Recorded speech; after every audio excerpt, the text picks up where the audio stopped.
1년 2개월간의 নতুন যুদ্ধজাহাজ কমিশনিং অনুষ্ঠানে উত্তর কোরিয়ার সর্বোচ্চ নেতা কিম জং উন দেশটির রাষ্ট্রীয় সংবাদ সংস্থা KCNA জানায় সর্বোচ্চ নেতা নামফু বন্দরে নতুন বহুমুখী ডেস্ট্রয়ার চোহিয়েনের মোতায়েন উদযাপন করেন। এই যুদ্ধজাহাজটি গেল 14 মাস ধরে পরীক্ষামূলক সামরিক অভিযান সফলভাবে সম্পন্ন করেছে।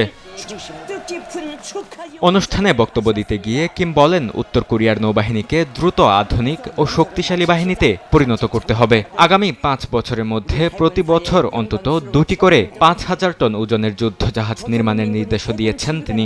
টাইফুন ফ্যাব্রিক কেয়ার, ফ্যাব্রিক কেয়ারের সুপার পাওয়ার। আরও একটি ডেস্ট্রয়ার কাঙ্কুন শিগগিরই মোতায়েন করা হবে বলে জানান সর্বোচ্চ নেতা। পাশাপাশি 10,000 টনের কৌশলগত যুদ্ধজাহাজ নির্মাণের পরিকল্পনার কথাও জানান তিনি। নৌবাহিনী উত্তর কোরিয়ার সামরিক শক্তির দুর্বল অংশ উল্লেখ করে কিম বলেন তাদের সক্ষমতা এখন কল্পনার অতীত এবং অবিশ্বাস্য হয়ে উঠবে।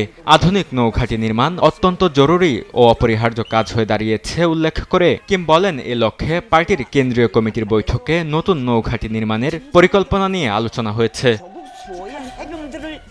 বরকতুল্লাহ, সময় সংবাদ।